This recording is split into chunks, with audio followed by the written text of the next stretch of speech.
नारद जी बोले रोक दो। कुबेर क्या, नारायण भी भंडार पूरा इसको दे दें तो भी इसका कमंडल नहीं भर सकता, क्योंकि इसमें तो लोभ जो बैठा है।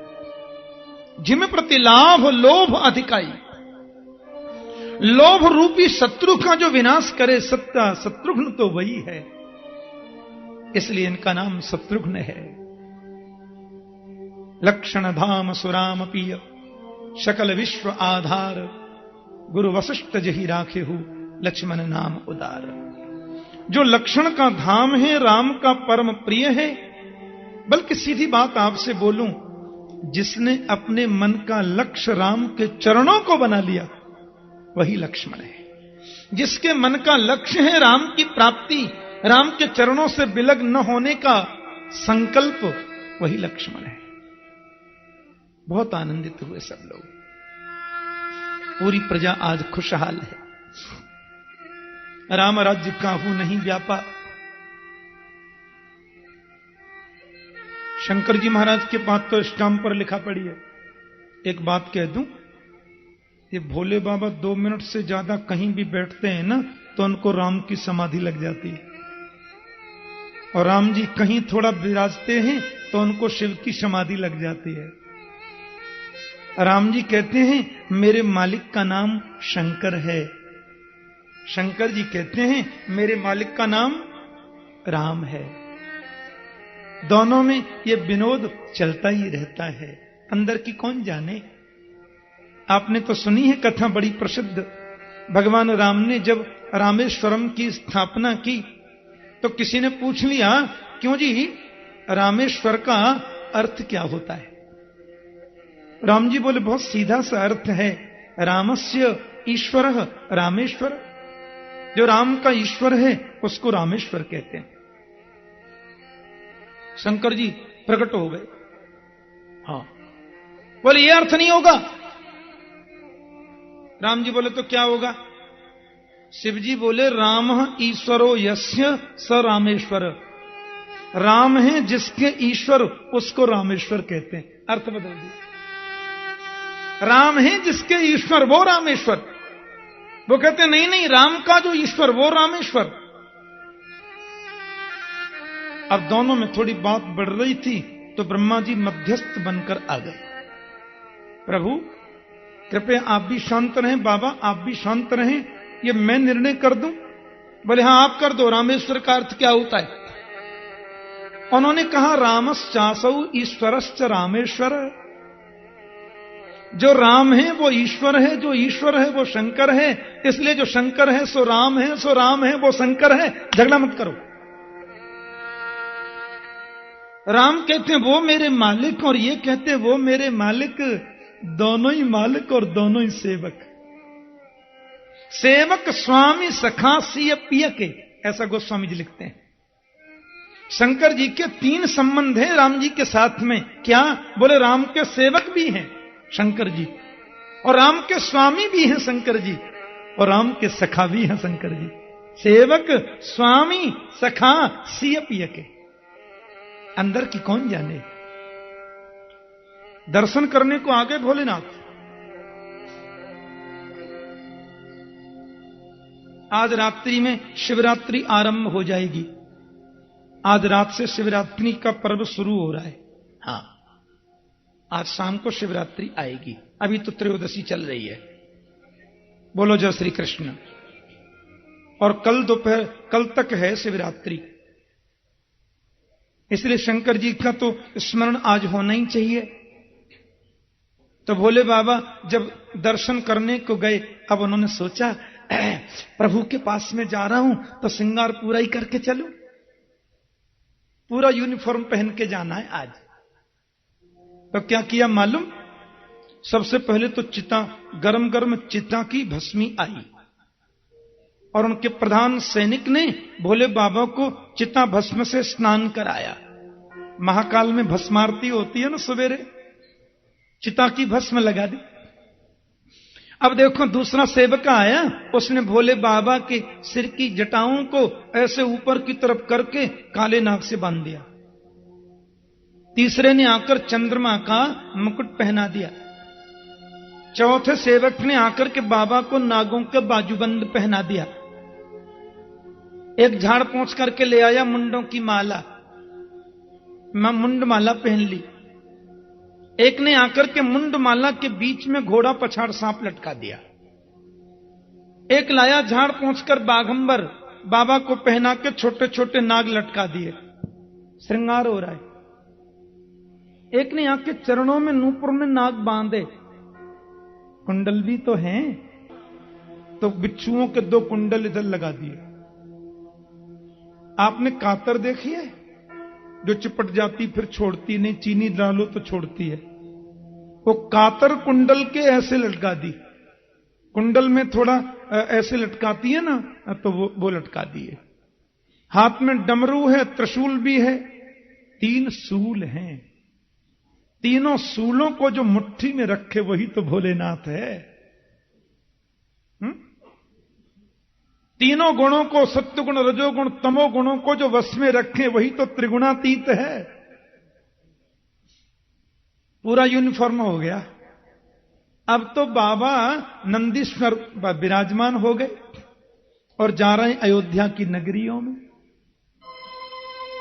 अब देखो 5 मिनट शिवरात्रि है ना, तो इसलिए आप थोड़ा मेरे संग गा लो, फिर हम लोग आगे प्रवेश करेंगे कथा प्रसंग में। जय श्री कृष्ण।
के घुंघरू छम छम बाजे, घर में जपते हैं माला। के घुंघरू छम छम बाजे, घर में जपते हैं माला। अंग बभूति रमावे जोगी, बाघंबर कट में सो है, भभूति रमावे जो हरि बोलो, बाघंबर कट में सो है।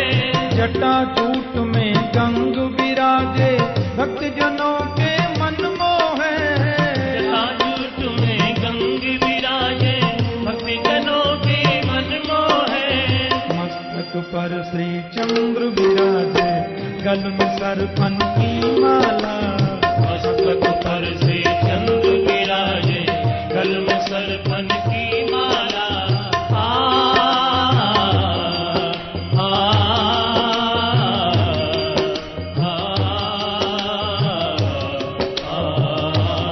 जय हो।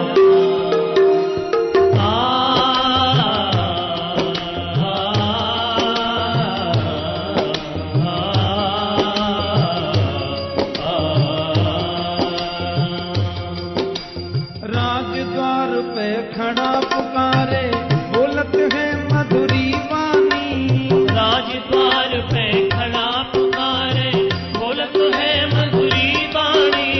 अपने लाल को दिखा दे मैया, योगी ने मन में ठानी, अपने लाल को दिखा दे मैया, योगी ने मन में ठानी।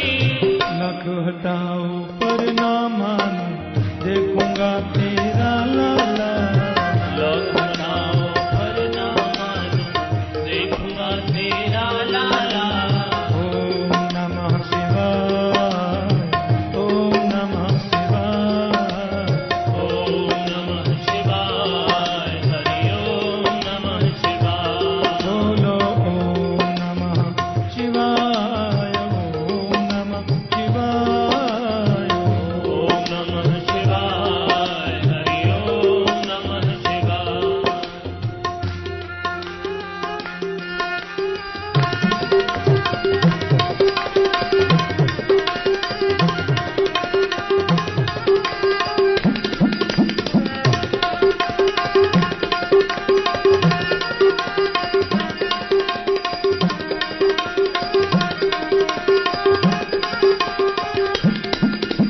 मात कौशल्या द्वार पे आई, अपने लाल को गोद लिए, आरती कौशल्या द्वार पे आई, अपने लाल को गोद लिए। अति विभोर हो शिव योगी ने, बाल रूप के दर्श किए, अति विभोर हो शिव योगी ने, बाल रूप के दर्श किए।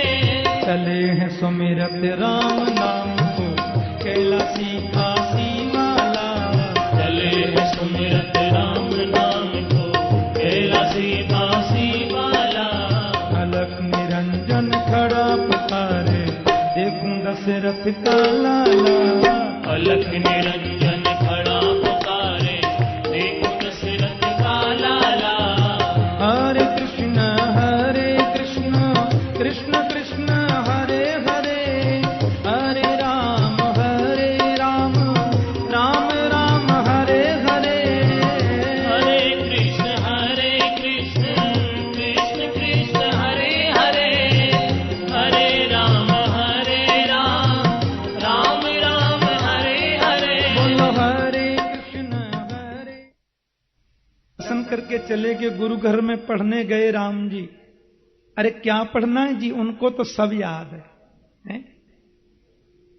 विश्वामित्राध्वरे येन मारीचाद्या निशाचराः, पश्यतो लक्ष्मणस्यैव हता नैरिति पुंगवा। विश्वामित्र जी महाराज पधारे राघवेंद्र को लेने, राम लक्ष्मण पितु आज्ञा सिरोधार्य करके चले गए, और मार्ग में प्रभु ने ताड़िका का कल्याण किया, जो अविद्या का प्रतीक है। क्रोध युक्त अविद्या ताड़िका का नाम है। और मारीचाद्या निशाचरा, मारीच सुबाहु में, सुबाहु को बैकुंठ भेज दिया, मारीच को लंका फेंक दिया।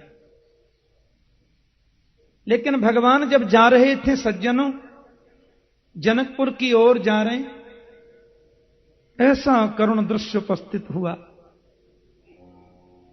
भगवान की बड़ी लीला विचित्र है।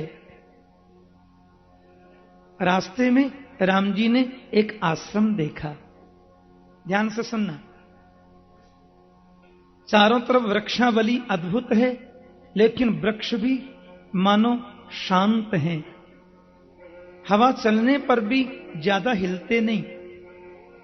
वृक्षों पर बैठे हुए पक्षी भी गंभीर हैं, कलरव नहीं करते। उस आश्रम की विशालता को देखकर के विदित होता है यहां बहुत ऋषियों का आवास रहा होगा। जगह जगह यज्ञ भूमि, वेदियां बनी हैं, खंडहर के रूप में सब है। उस भूमि में प्रवेश करते ही राघवेंद्र के मन में एक विचित्र प्रकार की अनुभूति हुई। भगवान राम ने देखा मार्ग में कोई शिला पड़ी है, पत्थर शिला, और उस शिला पर किसी नारी की आकृति बनी है। राम जी ने कहा, गुरुजी, ये आश्रम कुछ विचित्र सा प्रतीत होता है। आश्रम विचित्र सा लगता है। ये कौन सी जगह है? और ये शिला पड़ी है गुरुदेव, किसी माता की आकृति से युक्त। भगवान राम ने जब पूछा तो ऋषि विश्वामित्र जी ने उनको बड़ी सुंदर बात बताई, बड़ी सुंदर भाव कहे कि गौतम नारी साप बस उपल देह धरि धीर, चरण कमल रज चाहती, कृपा करहु रघुवीर। विश्वामित्र के नेत्रों में आंसू आ गए। बोले, प्रभु, एक ऐसी ऋषि पत्नी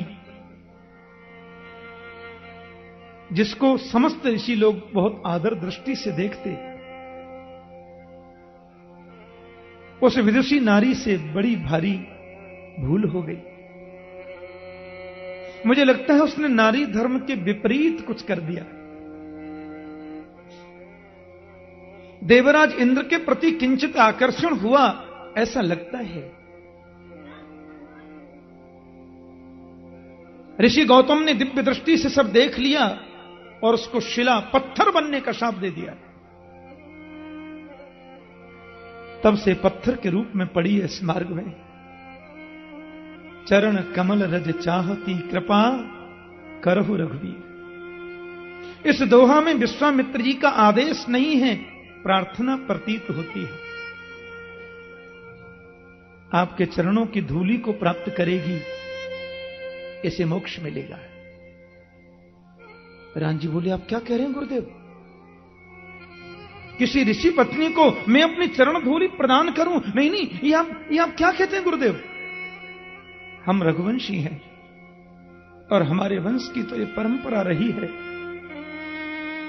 कि ब्राह्मण की कोई छोटी बालिका भी हमारे घर आ जाए तो हमारे घर के बुजुर्ग भी अपनी पगड़ी उसके चरणों में रखते हैं। ब्राह्मण की बालिका का भी आदर होता है मेरे खानदान में। इतने बड़े महान ऋषि की पत्नी और मैं उसको चरण धूलि? नहीं नहीं गुरुदेव, ये क्या कहते हैं आप? हम रघुवंशी हैं। आपको मालूम है भगवान राम जिस वंश में पधारे, इनके पूर्वज महाराज रघु कितने बड़े तपस्वी और कितने बड़े उदार मना और कितने सहिष्णु परोपकारी। प्राचीन भारत में लोग जब यज्ञ करते थे तो जिस देवता की आहुति दी जाए वो देवता कभी कभी प्रकट होकर आहुति स्वीकार करता था। और यज्ञ के अंतिम दिन सब देवता प्रकट होकर कहते थे, मांगो क्या चाहिए। रघु महाराज ने यज्ञ किया तो यज्ञ में एक एक देवता सब प्रकट हो गए। अग्निदेव प्रकट हुए, इंद्र प्रकट हुए, चंद्र प्रकट हुए, सूर्य प्रकट हुए, सब देव प्रकट हो गए। लेकिन देवताओं में सबसे ज्यादा शक्तिशाली यदि कोई देव है तो उसका नाम है पवन। पवन से ज्यादा शक्तिशाली कोई नहीं। करोड़ों ब्रह्मांड आकाश में लुढ़कते रहते हैं, पर एक ब्रह्मांड को दूसरे ब्रह्मांड से पवन टकराने नहीं देता। नहीं तो पूरे ब्रह्मांड आपस में लड़ करके एक अग्नि के पिंड के रूप में समाप्त हो जाए, लेकिन अग्नि किसी को टकराने नहीं देता। ये पवन देवता बहुत शक्तिशाली है। पवन तनय बल पवन समाना, इसलिए हनुमंत परम तेजस्वी हैं, क्योंकि पवन तनय है। पवन देवता वायु जब प्रकट हुए, महाराज रघु, मैं वायु बहुत प्रसन्न हूं, सब देवताओं से आपने कुछ मांगा है, मुझसे भी कहो क्या चाहिए। महाराज रघु ने कहा, क्या मांगू पवन? बोले, आप जो मांगोगे सो देंगे। रघु ने कहा, आप तो सबसे शक्तिशाली हैं, और मेरा राष्ट्र जो भारत है, यह कृषि प्रधान देश है। मेरे राष्ट्र के कुछ एक इलाके ऐसे हैं जहां हमारी बहनें भी खेती में कार्य करती हैं, पत्नी भी अपने पति के साथ में खेत के कार्य में हाथ बटाती हैं। ऐसे भी कई इलाके इस राष्ट्र में हैं और अधिकांश हैं। बस आपसे एक ही निवेदन है महाराज पवन, मेरे राष्ट्र की कोई माता, कोई बहन, कोई बेटी अपने कृषि के कार्य को संपन्न करके अपने घर की ओर जब आवे और कदाचित वो मार्ग में थक जाए, किसी वृक्ष के नीचे विश्रांति के लिए बैठ जाए और बैठे बैठे कदाचित उसको नींद आ जाए और गहरी नींद में सो जाए, तो पवन देवता तुम इतनी मर्यादा से चलना, इतनी मर्यादा से बहना कि उस नारी का अंग वस्त्र से अंग से उठ करके कभी न जाए। उस नारी का जो अंग वस्त्र है वो मर्यादा में बना रहे। इतनी गति से ही तुम बहना, इतनी गति से चलना ताकि उसकी मर्यादा भंग न हो सके। महात्मा पवन तो गदगद हो गए। जहां प्रत्येक नारी के आवरों के प्रति इतने सद्भाव, इतने सद्विचार हों, उस वंश में जन्मे हैं परात्पर श्री राम, वो किसी ऋषि पत्नी को चरण स्पर्श कैसे दे सकते हैं? राम ने कहा, संभव नहीं है और मैं ये नहीं कर सकता। विश्वामित्र जी बोले, रघुवर, ऐसे किसी महान आत्मा का चरण इसको लगे जिसने वेद के विरुद्ध कोई आचरण नहीं किया, ऐसे महापुरुष की चरण धूल से ही इसको मोक्ष मिलेगा, जिसने काम और क्रोध दोनों को जीता। राम जी बोले, तो फिर यह काम आप ही कर दो ना गुरु जी, अपने चरणों का स्पर्श आप ही प्रदान कर दो ना। विश्वामित्र बोले, मैंने क्रोध को कहां जीता है रघुवर?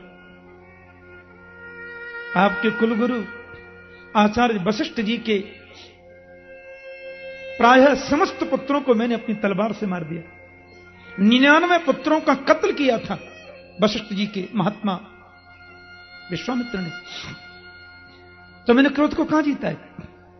और काम को जीतने का जहां तक प्रसिद्ध बात है, अब तो मैं संत हूं, मुझे हजारों वर्ष बीत गए, विरक्त हुए, लेकिन तुम जानते हो जब मैं विरक्ति के चढ़ाव पर था और मैं समाधि में जब लीन था, तो मैंने का नाम की अप्सरा आई, मेरी समाधि को भंग करके चली गई। न मैंने काम ही जीता और न मैंने क्रोध ही जीता, ये कार्य तो केवल आप कर सकते हैं। भगवान राम बड़े संकोच में पड़ गए। अपने चरण को जरा सा मेरे प्रभु ने उठाया, पवन देवता ने सहयोग किया और राम के चरणों की धूल राम के चरण से हटाकर जरा सी शिला से छुपाई, सो उसमें से वो नारी प्रकट हो गई। बोले राजा रामचंद्र भगवान की, पतित पावन भगवान की, परसद पद पावन शोक नशावन, प्रगट भई तप पुंज सही। आनंदित हो गई, पतिलोक में पधार गई। सारी अयोध्या के लोग राम जी को बोलते हैं रघुपति, राम जी को अवधवासी बोलते हैं रघुपति। माता कौशल्या ने उनका नाम रखा राघव, बहुत मीठा नाम है। एक बात कहूं, राम जी का सबसे मीठा नाम है राघव, क्योंकि ये माँ ने रखा। मेरे गोविंद का सबसे मीठा नाम है कन्हैया, क्योंकि यशोदा ने रखा। गर्गाचार्य जी ने कन्हैया नाम नहीं रखा था, और श्री वशिष्ठ जी ने राघव नाम नहीं रखा था। राघव नाम दिया माता कौशल्या ने, और कन्हैया नाम दिया मां यशोदा ने। राघव बहुत प्यारा नाम है। तो रघुपति राघव। विश्वामित्र जी अब लेने के लिए आए, और ताड़िका का जब कल्याण कर दिया राम जी ने, तो उन्होंने उनका नाम रखा राजा राम। विश्वामित्र प्यार से बोले राजा राम। और आज अहिल्या का कल्याण जब प्रभु ने किया, तो विश्वामित्र जी ने ही उनका नाम ऋषियों के सामने रखा पतित पावन। अब 1 मिनट बाद होने वाले हैं सीताराम। बोलो जय श्री कृष्ण। तो रघुपति राघव राजा राम अब हो गए पतित पावन, अब होंगे इतना अद्भुत नाम। तो यो लोक वीर समितौ धनुरै समुग्रम सीता स्वयंवर गृहे तृषितोपनीतम के आदाय बाल गजलीलय वेक्षुयष्टिं सज्जीकृतं नप विकृष्य वंज मध्य। कोई भी जिस धनुष को हिला नहीं सका, ऐसा पवित्र भगवान शिव धनुष लोग हिला नहीं सके। राम जी अपने मन से उतर करके आए, गुरुदेव का आदेश मिला था, शिव धनुष को प्रणाम किया। और राजा लोग तो सब दिखाते हैं ना, सब बहुत बहुत आए, मिल मिलकर भी किए, नहीं टूटा। और भगवान श्री राम ने यही ठीक। भगवान श्री राम का बड़ा पवित्र स्वरूप है। और जैसे प्रभु वहां पर पधारे, धनुष को उठाया, और जैसी प्रत्यंचा चढ़ाई सोई, उसके 2 टुकड़े हो।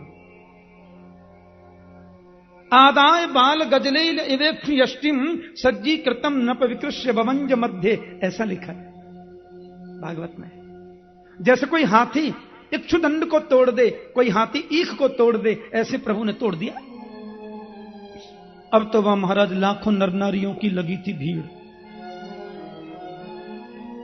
परम्बा जगदम्बा श्री जानकी जी, जनक महाराज ने आंखों की पलकों से जिनको पाला, जो उनकी धर्म पुत्री हैं, धर्म की बेटी हैं, बरमाला लेखन के रघुवर को धारण कराने आई। एक बात कहूं, राम जी थोड़े लंबे थे। एक तो राम जी थोड़े लंबे हैं, दूसरे लकड़ी के पाटा पर चौकी पर खड़े हैं। अच्छा, राजकुमार हैं तो 1.5-2 फुट का मुकुट तो होगा ही, बनवासी थोड़े ही। एक तो लंबे हैं, एक लकड़ी की चौकी पर खड़े हैं, फिर मुकुट भी पहनाए, और जब तक झुके नहीं तो बरमाला पहनाई जावे कैसे। अच्छा, शादी विवाह में थोड़ा हास्य विनोद होता भी है, जिसमें हंसी विनोद न हो वो शादी कैसी। और हमारे ब्रज में तो फिर कमाल का होता है। अब वो तो जब ब्रज कथा आएगी, सवेरे से शुरू होगी, तो उसमें बताऊंगा थोड़ा बहुत नुक्सा। जय श्री कृष्ण। अब तो महाराज बरमाला थोड़ी भारी होती है अन्य मालाओं की अपेक्षा। राम जी झुके तो बरमाला पहनाई जाए, और श्रीमान जी तो तन के खड़े। सखियों ने इशारा किया,